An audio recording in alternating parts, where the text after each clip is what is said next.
Assalamualaikum, salam Malaysia Madani, saya Hamam Yusof dalam ringkas 8 pagi. Sebuah helikopter Super Lynx milik Tentera Laut Diraja Malaysia TLDM melakukan pendaratan cemas di perairan Pantai Kelebang, Melaka malam tadi. Kejadian terbabit berlaku pada 10.50 malam ketika pesawat sedang melaksanakan penerbangan demonstrasi sempena sambutan Hari Ulang Tahun ke-60 Grup Gerak Khas GGK Tentera Darat Malaysia TDM. TLDM dalam kenyataan memaklumkan seramai 4 orang kru udara berada dalam pesawat ketika kejadian dan semua mereka telah berjaya diselamatkan serta dibawa ke Hospital Melaka untuk pemeriksaan lanjut. Susulan kejadian tersebut, sebuah lembaga siasatan ditubuhkan bagi mengenal pasti punca sebenar kejadian.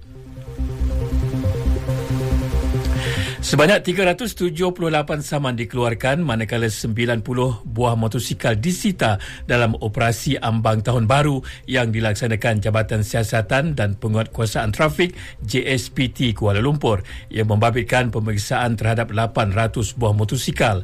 Ketua Jabatan Siasatan dan Penguatkuasaan Trafik Kuala Lumpur, Asisten Komisioner Muhammad Zamzuri Muhammad Isa berkata, individu yang ditahan terdiri daripada remaja berumur antara 15 sehingga 19 tahun. Antara kesalahan utama dikesan termasuk tiada lesen sah, cukai jalan tamat tempoh serta ubah suai kenderaan bermotor yang menyalahi peraturan. Luar negara, 10 negara mengeluarkan kenyataan bersama menyuarakan kebimbangan terhadap kemerosotan keadaan kemanusiaan di Gaza. Negara terbabit antaranya ialah Kanada, Denmark, Finland, Iceland, Norway dan Sweden.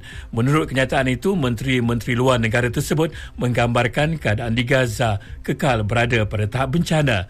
Penduduk awam di Gaza berdepan dengan penderitaan termasuk hujan lebat dan penurunan suhu menjelang musim. Keadaan itu bertambah perit dengan kekurangan bekalan makanan serta kemudahan kesihatan yang kritikal. Sehubungan itu, mereka menekankan keperluan memastikan PBB dapat terus menyalurkan bantuan ke wilayah berkenaan.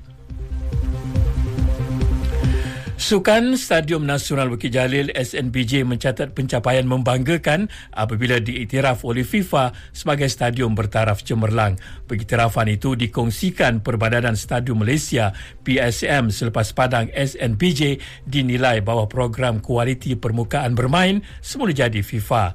Penilaian melibatkan aspek kualiti, keselamatan dan prestasi dengan Padang SNBJ memperoleh markah 86%. Menurut PSM, pengurusan serta penyelenggaraan Padang dilaksanakan secara profesional.